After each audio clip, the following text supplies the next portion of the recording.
Mhuri yeZimbabwe mufaro mukuru kusangana nemi zvekare kwatiri kuita pano paMbire TV patinokupai zviri kuitika munyika yedu yeZimbabwe.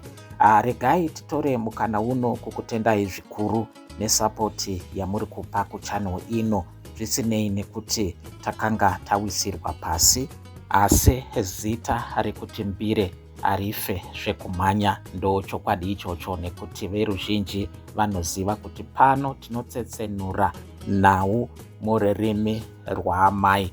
Naizvozvo nhasi unoyu tiri kusvairira kuda kusvika pa400 subscribers, kureva kuti pari kufambwa zvakanaka, zvekuti mukupera kwesvondo rinotevera zvichida tinogona kunge tadzoka zvekare pakumonetiza channel yedu. Tinotenda zvikuru mhuri yeZimbabwe. Nhasi unoyu nyaya yatakabata panapa inyaya yemusangano unonzi waitwa kubva nezuro manheru kusvika mambakwedza. Musangano unonzi waitirwa kumaofisi ava kuda kwashe tagwirei kuNewlands, uko kuri kurongwa chingungundengu nezvigananda zvichitevera plot yekuti vari kuda kusungwa vachipomedzerwa mhosva yekuluta, mhosva yekuita corruption, mhosva yekuita ukopokopo. Nyaya iri kunzi yakonzera kuti zvigananda zvinge zvichishayiwa hope, vachitadza kurara nekuda kwekuti vice president Chiwenga vasi kuda kunzwa kuti zvigananda zvararama zviri panze kwenguva refu.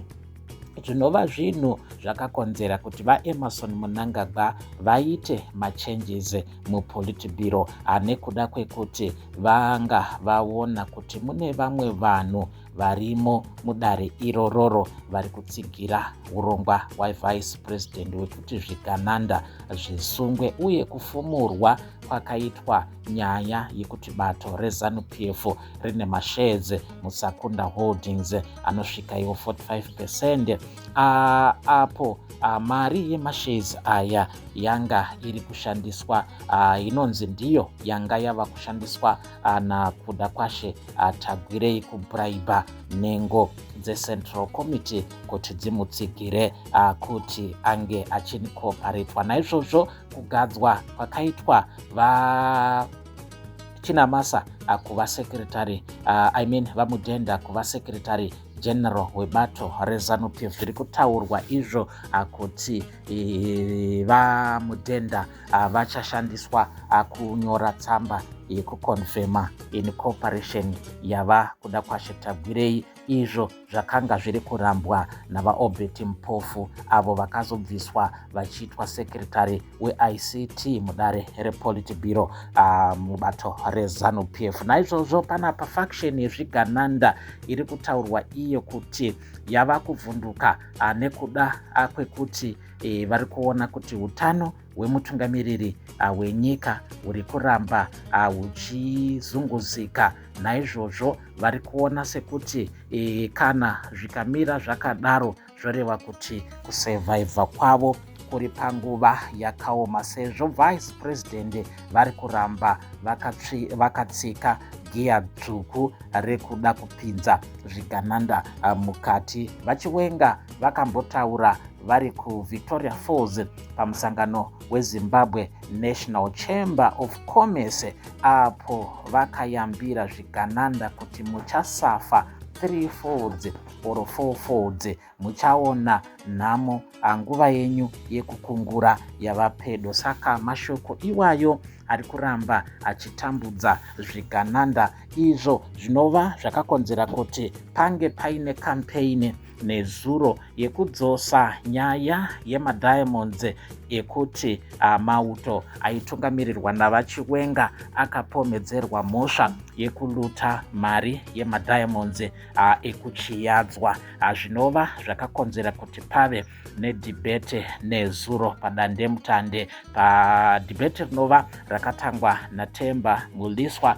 nevamwe avo vari kunzi vakabhadharwa mari vaine chinangwa chekuda kutanisha image yavice president Chiwenga. Mashoko emusangano uripo uri kunzi uri kutaurwa nyaya yecabinet reshuffle. Naizvozvo zvigananda zvinonzi zviri kuronga kukurudzira vaEmmerson Mnangagwa vanova mutungamiriri wenyika kuti vareplace vaMatuke avo vakanyadziswa navice president mumazuva mashoma adarika kuti havana kurwa hondo sei vari kuvavarira kutaura mashoko ekuti vice president vari kuda kubvuta masimba. Naizvozvo vari kuti nekudzikisirwa kwakaitwa Matuke uye nesoft sport nekakunyarara haana action yaanokwanisa kuita. Naizvozvo vari kuda kuti areplacewe naOwen Mudha Ncube. Nyaya yaOwen Mudha takamboitaura mumazuva mashoma adarika aya kuti zviri kunzi vaMnangagwa vari kuda kudzosa Owen mukabineti yehurumende yavo. Kuchinzi chirongwa ndechekuda kueliminata vice president sekutaurwa kwazviri kuitwa, pamwe chete nekutageta vamwe vanhu vanosanganisira maministers ayo ari kunzi anogona zvekare kunge vachizobviswa pazvigaro zvavo, vanosanganisira vaJuly Moyo kuenergy uko kuri kunzi kuri kuda kuiswa kuda kwashe Tagwirei sekutenderera kuri kuita mashoko kuti vakwanise kukontrola the energy sector. Kuchitiwo Tino Machakaire ari kunziwo ari panguva yakaoma naretired General Anselm Namusanyatwe vari kunze vanogona kurasikirwa nechikundla chavo chekuva sports minister.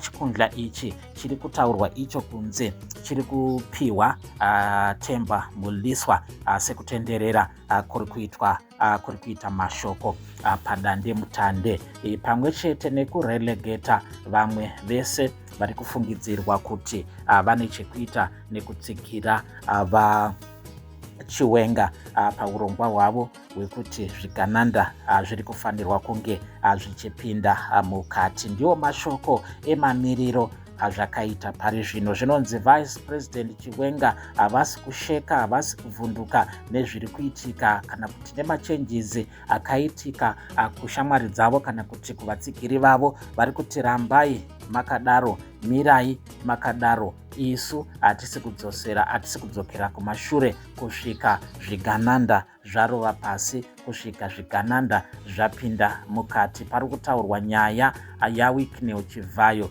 kuti akanyudza vakomana vana Mike Chimombe nevamwe nekuda kwenyaya yekufumurwa kwaakanga aitwa, pamwe chete nekuinvolva kwakanga kwakuitwa the first family. Ndo zviri kutaurika kuti zvakakonzera kuti vana Mike Chimombe vange vachipinzwa mukati. Pari kutaurwa kunzi hapana nyaya iri serious, asi kuti inyaya yekupfidzisana, nekuti varipo vari kushungurudza vanhu, varipo vari kuba vanofanirwa kunge vari mukati pamwe chete nana Mike Chimombe. Ndo mashoko atanga takabata panguva ino mhuri yeZimbabwe. Tinotenda zvikuru nekuva nesu. Shoko ngarifambe, tava kuwanika pachannel ino mhuri yeZimbabwe. Vasati vaziva vanyeurirei kana kusheyawo mavideos edu kuitira kuti vange vachiuya vachitsigira mbire itsva iyo iri kusumuka zvakanyanya zvikuru nekuda kwesapoti enyu. Panguva ino